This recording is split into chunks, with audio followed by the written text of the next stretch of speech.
I must start with a caveat. You said it's a celebrated case. At least for my clients, it is not a cause for celebration anyway. So I must have a caveat because I appeared for JP and Mr. Pardiwal had appeared for Formula One. It is said that every case is a horoscope. And this case took its own meandering way. I had the opportunity of appearing before the AAR, before the High Court and the Supreme Court. And in the short span of time, I'll only mention that before the authority for advance ruling, we had basically two questions: whether the payment made to Formula One FOWC would be a royalty, and the second question was whether there was a P as far as FOWC was concerned. Did they have a P in India by virtue of conducting the race here? And most of the time, at least 85% of the time before the authority for advance ruling was spent on the issue of whether it amounts to royalty. A lot was made of the fact that the agreement, one of the agreements which authorized use of the trademark and so on, had a consideration of just $1. And there was a huge thing, how can a contract be for $1 and so on and so forth. And the agreements are all sham, this, that. And ultimately, we said that, look, this, as far as trademark is concerned, there is no right to use the trademark. In fact, the agreement consists of more restrictive covenants than positive rights. Nonetheless, the emphasis was entirely on the royalty issue, and the P was a very, very subsidiary issue. And if you read the judgment of Justice Sirpurkar, the order of Sirpurkar, almost 85% is spent on the royalty part and 15% on the P part. When we go to the High Court, surprisingly, to our surprise, the entire argument was taken the other way, and most of the time spent by the department on arguing it's a P. And we are just wondering when they are going to come to the royalty part. And ultimately, they just focused on the P part. I was telling my colleagues before the session that the matter went on for so many days that we used to joke that court number 5 in the Delhi High Court is going to become our P. We're going to be there all the time.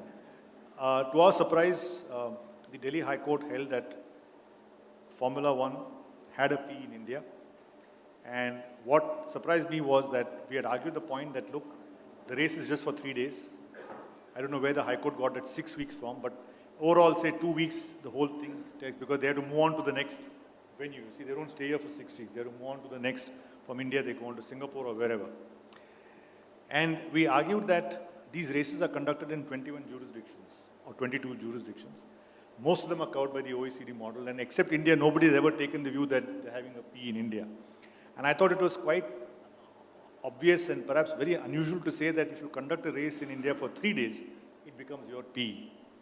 And if you read the judgment of the High Court very carefully, they say that you have a P because you have complete access to the circuit, which I thought is a new test, not the disposal test, but the access test. And they read the agreements together and say that FOWC had complete exclusive access to the track, which is again wrong, because what they had access was only to the pit stop area where the cars are kept and the construction teams are there.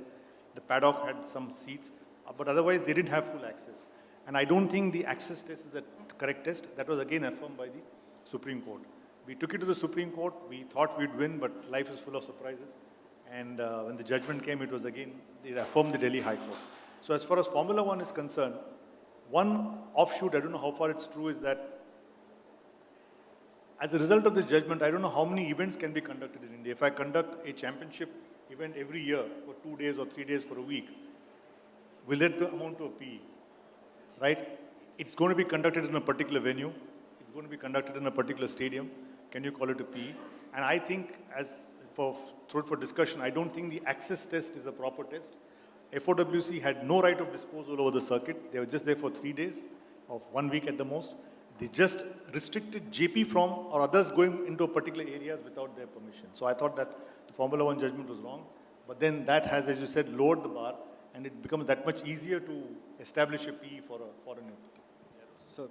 So the way I'm thinking about it, sir, is that if next year Taxsutra wants to do this conference in Mauritius and invite all of us there, then the Mauritius government can use the same Formula One principle and say that Taxsutra has a P there because they did the whole 3-day conference there, right? Yes, and because Taxsutra has exclusive access to the hall, therefore it has a P. Yeah, so essentially we are coming back to Oberoi's next year. That's the way I look at it. But Mr. Kaka, coming to you, and then Mr. Varshney, I will surely request you for your thoughts on it. Well, the other case, both PE and royalties, but just talking on the PE has been the MasterCard ruling. So what's your take on that? Well, thank you, Sanjeev.